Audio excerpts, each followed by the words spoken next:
Hello student, आज मैं आपको इस वीडियो में प्रश्नावली 1B का सवाल संख्या 3 बताने वाला हूँ। सवाल है, अभाज्य गुणनखंड विधि द्वारा निम्नलिखित पूर्णांकों के एचसीएफ और एलसीएम ज्ञात कीजिए।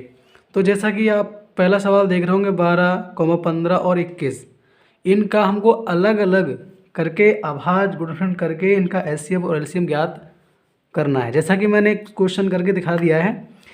हम ऐसे भी कर सकते हैं, जैसे हमारा 12 है तो 12 को हमने इस प्रकार से तोड़ लिया और हमने इस प्रकार से फिर लिख लिया है।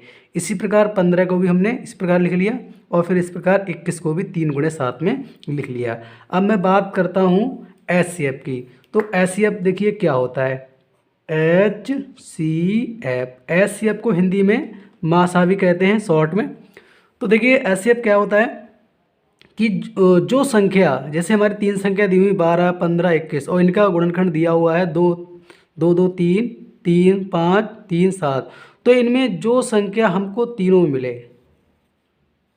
ठीक है, जैसा कि यहाँ पर आपको 3 जो है वो तीनों में मिल रहा है और इसके अलावा कोई भी संख्या तीनों में नहीं दिख रही है, तो इसका एचसीएफ हमको हो जाता है 3। अब मैं बात करता हूँ एलसीएम की। तो एलसीएम में क्या होता है, जो हमारा कॉमन होता है वो, यानी कि 3। इसके अलावा जो छूट जाता है, यहाँ पर देखिए 2 बार 2 छूटा हुआ है तो वो भी हम ले लेते हैं, 2 गुणे 2। इसी प्रकार हम यहाँ से ले लेते हैं 5 और यहाँ से ले लेते हैं 7 और हम इनकी कर देते हैं गुणा। 2 दूनी 4, 4 तीन 12, 12 पंजे 60 और 60 के 7 होते हैं 420। तो ये हमारा हो जाता है एलसीएम। इसी प्रकार मैं अगला क्वेश्चन देखता हूँ। तो इसमें हमारा सवाल नंबर दूसरा है 17, 23। तो 17 का हमारा अभाज्य गुणनखंड 70 होगा और 23 का अभाज्य गुणनखंड 23 होगा और 29 का अभाज्य गुणनखंड 29 होगा। अब आप देख रहे होंगे कि इन तीनों संख्याओं में आपको कोई भी संख्या नहीं दिख रही है। तो ऐसी स्थिति में हम इनके गुणा में बन रख सकते हैं, क्योंकि 1 से गुणा करने पर कोई भी संख्या पे फर्क नहीं पड़ता है। तो आपका इस प्रकार एचसीएफ मिलेगा आपको 1 और आपको एलसीएम मिल जाता है, देखिए एलसीएम बराबर हो जाएगा 17 गुणे 23 और गुणे 29। तो जब हम इनकी गुणा करेंगे तो हमको मिलेगा 11,339 और ये आपका सवाल नंबर दूसरा हल हो जाता है। अब मैं बात करता हूँ इसी में सवाल नंबर 3 की। तो यहाँ पर देखिए हम 8 का अभाज्य गुणनखंड करेंगे तो आपको मिलेगा 2 गुणे 2 गुणे 2 और 9 का अभाज्य गुणनखंड करेंगे तो हमको मिलेगा 3 गुणे 3 और 25 का हम अभाज्य गुणनखंड करेंगे तो हमको मिलेगा 5 गुणे 5। तो अगर मैं बात करूं एचसीएफ की, तो यहाँ पर आप देख रहे होंगे कि इसमें आपको कोई भी संख्या तीनों में कॉमन नहीं दिखाई दे रही है। तो हम इस प्रकार यहाँ पर भी इसका एचसीएफ इसका 1 लिख सकते हैं। अब हम इनकी मैं बात करूँ एलसीएम की, तो देखिए एलसीएम तो एलसीएम में देखिए हमारा ऊपर से कॉमन ले लेते हैं, सॉरी गुणा में ले लेते हैं, 2 गुणे 2 गुणे 2 और यहाँ से आपको मिलेगा 3 गुणा में 2 बार है और यहाँ से मिलेगा आपको 5 गुणे 5 और हम इन सब की गुणा कर लेते हैं तो हमको मिलता है 1800। यही इसका एलसीएम हो जाता है। इस प्रकार आपका तीसरा नंबर क्वेश्चन कंप्लीट हो जाता है। तो सवाल नंबर हमारा चौथा है, यदि एचसीएफ 306,657 बराबर 9 दिया है, एलसीएम 306 और 657 ज्ञात कीजिए। तो इस प्रकार के सवाल में हम क्या करते हैं, जो हमको 306 और 657 दिया है, इनमें से पहली संख्या हम मान लेते हैं, पहली संख्या बराबर मान लेते हैं 306 और दूसरी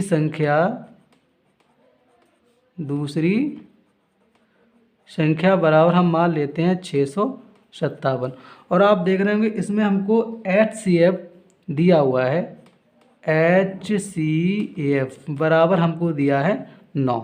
तो हम LCM आसानी से ज्ञात कर सकते हैं। तो LCM ज्ञात करने के लिए हमारा एक अभाज्य गुणनखंड विधि होती है, उससे हम LCM ज्ञात कर सकते हैं। तो हमारी विधि होती है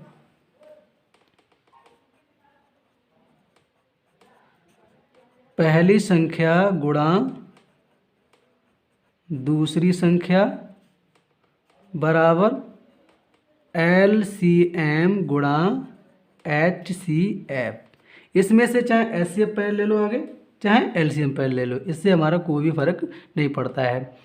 तो आपको पहली संख्या दी है 306 गुणे दूसरी संख्या दी है हमको 657 बराबर LCM हमको ज्ञात करना है और हमको HCF दिया हुआ है 9।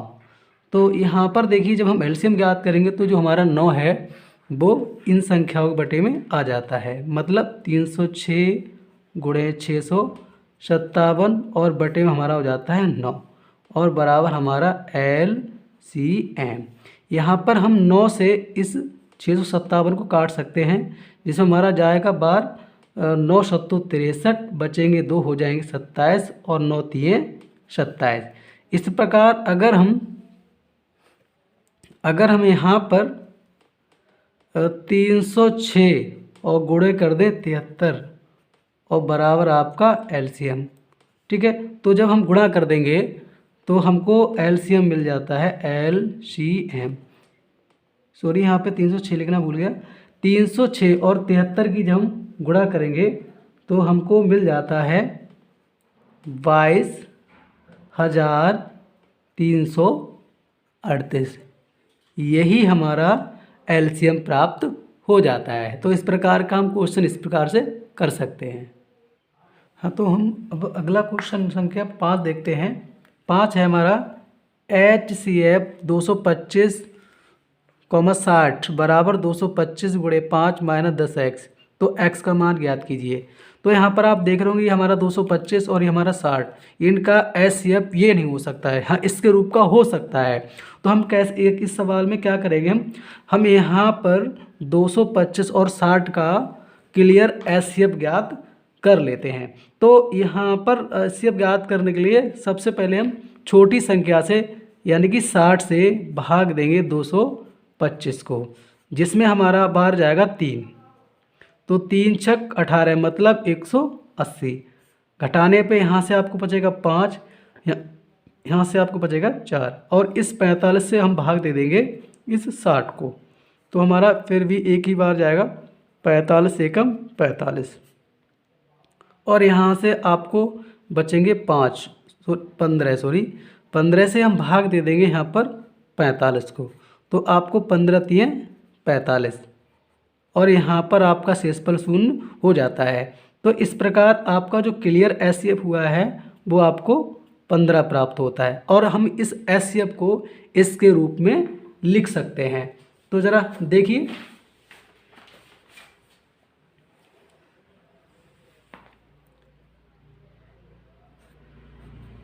HCF 225,60 बराबर हमने प्राप्त किया 15, जो बराबर होगा 225 गुणे 5 माइनस 10x बराबर 15। हमको यहाँ पर x का मान ज्ञात करना है, तो इस पद को बराबर के उस ओर लेके जाएंगे और 15 को इस ओर ले आएंगे और इधर यहाँ पे 225 5 की गुणा कर लेंगे। तो 55 25 5 दूनी 10 2 12 और 5 दूनी 10 और 11 और 15 को इस पार ले आएंगे तो माइनस का हो जाएगा और बराबर हमारा 10x हो जाएगा प्लस का। जब यहाँ से हम घटाएंगे तो हमको प्राप्त होगा 1110 और बराबर में आपका 10 है। 0 से 0 यानी कि यहाँ पर 10 से 10 हमारा कैंसिल हो जाएगा, तो हमको x का मान प्राप्त होगा 111। यही हमारा आंसर हो जाता है। अब हमारा क्वेश्चन संख्या 6 दिया है, जो दिया है यदि HCF 120, 225 बराबर 15 तो LCM 120 225 ज्ञात कीजिए। तो इसको भी हम इसमें से पहली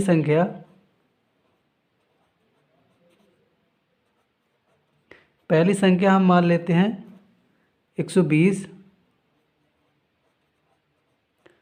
दूसरी संख्या हम मान लेते हैं 225 और हमको इसका HCF दिया हुआ है 15। तो हम वही सूत्र से निकाल सकते हैं गुणनखंड विधि से। पहली संख्या गुणा दूसरी संख्या बराबर HCF गुणे LCM। यहाँ पर हम इन दोनों को चेंज कर सकते हैं, चाहे हम पहले HCF ले लें चाहे हम LCM ले लें, इससे कोई भी फ़र्क नहीं पड़ता है। तो इसमें हमारी पहली संख्या हो जाती है 120 गुणे दूसरी संख्या हमारी हो जाती है 225 और बराबर HCF हमको दिया है 15 और गुणा आपका LCM। तो चाहे तो हम यहाँ से 15 से इनको यहीं भी काट सकते हैं, 15 एकम 15 और 15 अट्ठो 120 और यहाँ पर हमको बचता है 8 गुणे 225 और इधर से हमको प्राप्त होता है LCM लिखा हुआ।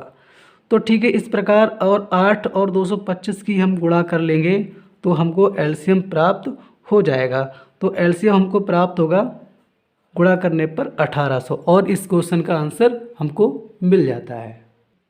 तो हमारा अगला क्वेश्चन है, नीचे दी गई आकृति में x तथा y के मान ज्ञात कीजिए।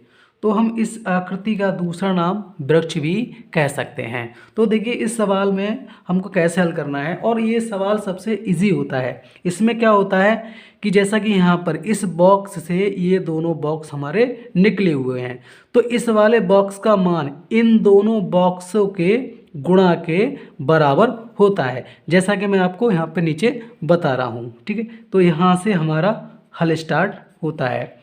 तो हमारा हो जाएगा y बराबर 4 गुणे x और इसको हम मान लेते हैं समीकरण 1, क्योंकि यहाँ से हमारा y का मान अभी क्लियर नहीं हुआ है क्योंकि इसमें x भी हमको दिया हुआ है। अब हम आगे देखते हैं, x वाला जो बॉक्स है इससे हमारी ये दो बॉक्स निकले हुए हैं, तो हमारा x का मान हो जाता है 3 गुणे 7।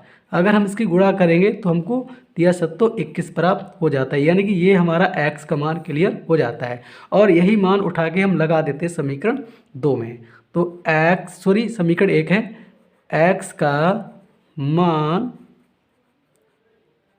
समीकरण 1 में। तो हमारा देखिए y बराबर प्राप्त होगा 4 गुणे 21 और y बराबर 4 गुणे 21 की जब गुणा हम करेंगे तो हमको प्राप्त होगा 81। यही हमारे x y के मान हो जाते हैं। तो हमारा अगला क्वेश्चन संख्या 8 है जो हमको दिया है, 18 और 117 के HCF को 18m माइनस 117 के HCF के रूप में दर्शाया गया है। m का मान ज्ञात कीजिए। साथ ही 18 और 117 का LCM ज्ञात कीजिए। तो ठीक है, देखिए जैसा मैं पीछे एक क्वेश्चन करा चुका था उसी तरह है ये भी। तो हम क्या करते हैं, यहाँ पर 18 और 117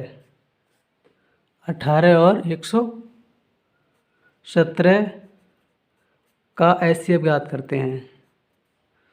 तो हम 18 से भाग देंगे 117 को, जिसमें हमारा 6 बार जाता है, 18 छंगा 108 और हमको यहाँ से प्राप्त होता है 9 और इस 9 से हम भाग देंगे 18 को, जिससे हमको 9 दूनी 18 2 बार पड़ जाता है और हमको शेषफल कुछ भी प्राप्त नहीं होता है। तो इस प्रकार हमारा HCF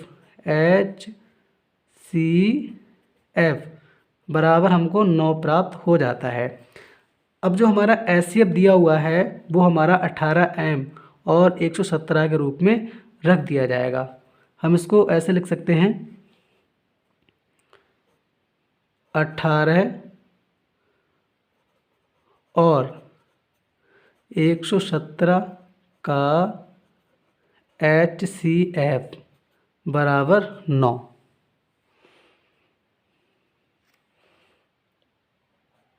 तो ये हमारा बराबर होगा 18m माइनस 117 बराबर 9। हम अगर m का मान ज्ञात करेंगे तो हमारा 18m बराबर 9 और उस पार जाएंगे 117 तो प्लस के हो जाएंगे।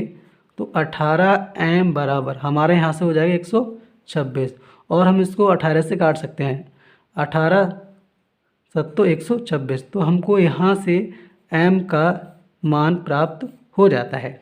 अब हमको 18 और 117 का एलसीएम भी ज्ञात करना है। तो हम इसको पहली संख्या और दूसरी संख्या से कर सकते हैं। तो पहली संख्या गुणा दूसरी संख्या बराबर HCF गुणा LCM। तो पहली संख्या हमारी देखिए 18 रहेगी और दूसरी संख्या हमारी 117 रहेगी बराबर HCF हमको 9 प्राप्त हुआ है और LCM हमको ज्ञात करना है। तो यहाँ पर देखिए हम 9 दूनी 18 काट सकते हैं। तो हमको यहाँ से प्राप्त होगा 2 गुणे 117 बराबर LCM। और हम जब LCM निकालेंगे तो हम यहाँ पर 2 की और 117 की गुणा कर देंगे। 2 सत्तो 14 और 2 एकम 2 और 1 3 2 एकम 2। तो हमको यहाँ पर LCM भी प्राप्त हो जाता है 234 और हमारा क्वेश्चन कंप्लीट हो जाता है।